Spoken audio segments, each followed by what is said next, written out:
Kvindernes Efterskole, og velkommen til Danmarks sydligste efterskole. Kom med mig, så tager vi en rundtur på vores lækre skole.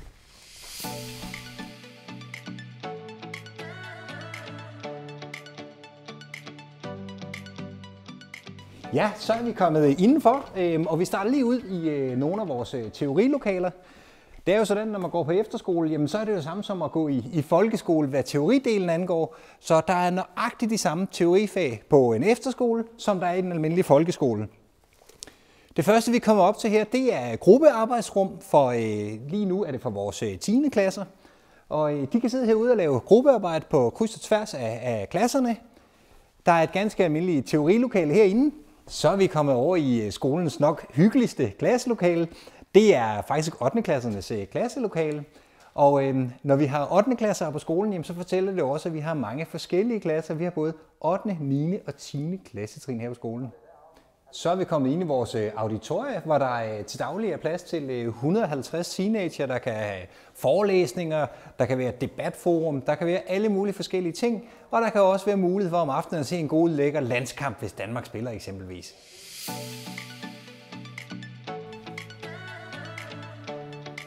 Så er vi kommet over i vores biograf, som selvfølgelig bliver brugt til undervisning, men som I kan se, jamen, så er det også her, eleverne kan hygge sig om aftenen, se film, hænge ud og bare være sociale. Så er vi kommet over i vores klub, som er noget af det sidste nye, vi har fået lavet. Det er mega fede omgivelser, hvor man som teenager kan sidde og hænge ude, hyggesnakke, være social. Vi har vores lille bar herude på den anden side, hvor man kan få alle mulige former for snackting. Når vi kommer herud også, så har vi vores poolområde, der ligger hernede, hvor man kan spille pool, man kan spille dart. Man har udsigt til vores vildmarksbad, som også skal i brug igen. Og herinde til den anden side, der har vi så vores bar, hvor et par af pigerne hænger ud sammen med Frederik. Frederik, det er ham, der står for vores elevråd.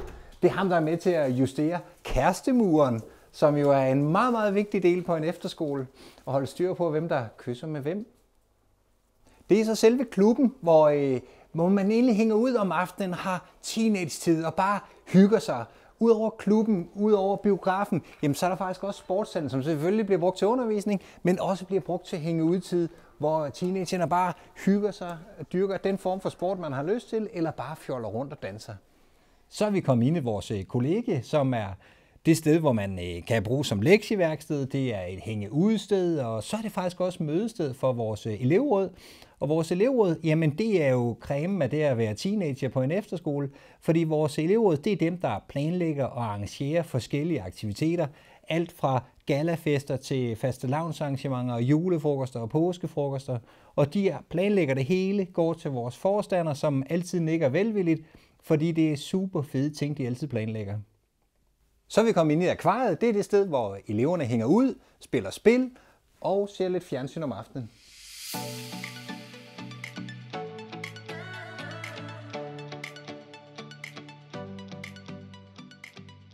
Så er vi fremme ved en af pigeværelserne på en af de mange gange. Der er ikke mindre end 11 forskellige elevgange her. Og vi skal nu ind og sige hej til pigerne på det lille værelse herinde. De er altid hyggelige, sådan er det jo med teenagepiger. Og 2 af vores piger er lige på besøg, så det er rigtig, rigtig dejligt. Det er nogle hyggelige værelser, og det er nogle værelser, hvor der rammerne er fantastiske. Der er eget bad og toilet på alle vores værelser hernede. Og det er noget, som især vores teenager vægter utrolig højt.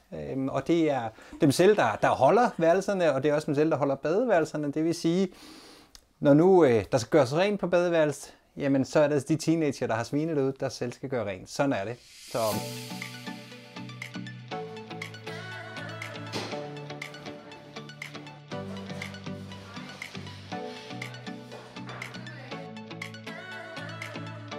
Så er vi kommet over til Jody og Michaela, der lige er i gang med at teste vores spritnye ridehus af. Det er super flot, og der er alle de forhold, der overhovedet er ønskværdigt i sådan et center. Er det rigtigt, Jody? Jo. Vi har fået banen af 20x60.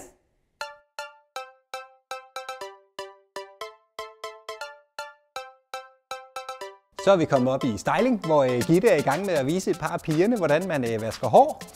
Og det er jo vores fuldstændig fantastiske stylinglokale, som jamen det er jo en fuldstændig indrettet frisørsalon. Eller frisørskole er det vel nærmere.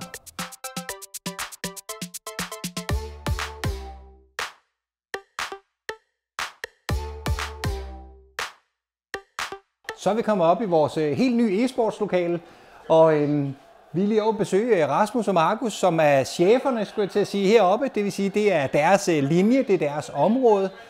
Og det er sådan, når man er på vores e-sportlinje hos de to herrer, jamen så er det deres område heroppe. Det vil sige, der er ikke nogen elever fra de andre linjer fra skolen, der endelig har noget at gøre heroppe. Og det vil sige, der er ikke nogen, der kommer op, medmindre man er på vores e-sportlinje. Så er vi inde i selve hjertet af vores e-sportslokale. Og det er simpelthen, alle eleverne er samlet, og det er ligegyldigt, om man er gamer eller man er atlet.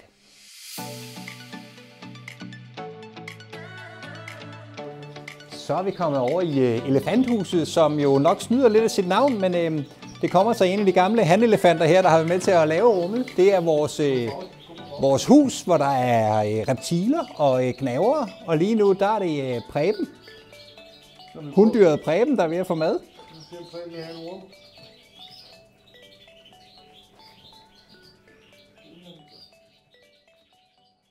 Ja, så er vi kommet ned til vores dyrepark, hvor Nikolaj, en af vores dyrepasser, er i gang med lige at se til vores geder og vores små gedekid derinde. Der er ikke mindre end 4 små søde gedekid herinde.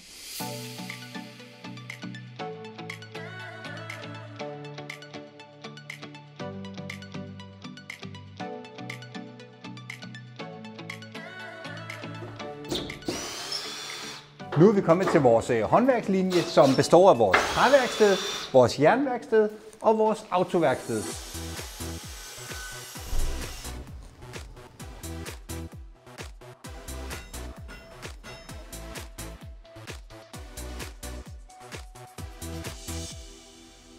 Nu er vi hos linjen Natur, Jagt og Fiskeri, hvor alle aktiviteterne stort set i hvert fald er udendørs. Det vil sige, at man er med på jagter, man er ude at fiske. Man har et hav af naturoplevelser, men udover det, så er det unikt, fordi vi har Danmarks dygtigste jagttegnsunderviser. Det vil sige, at du kan tage dit jagttegn på Bindernes Efterskole.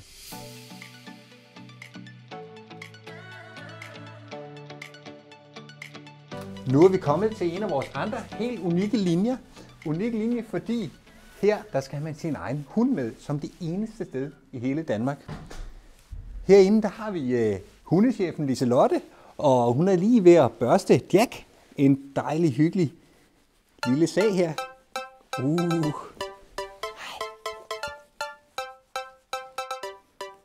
Multidrætslinjen er den linje, hvor du prøver kræfter med alle de sportsgrene, som du kun går og drømmer om. Vi skal prøve vores klatretårn, vi skal ud og sejle kanoer, du skal skyde med bue og pil, du skal ud og surfe. Stort set alt, hvad du overhovedet går og drømmer om.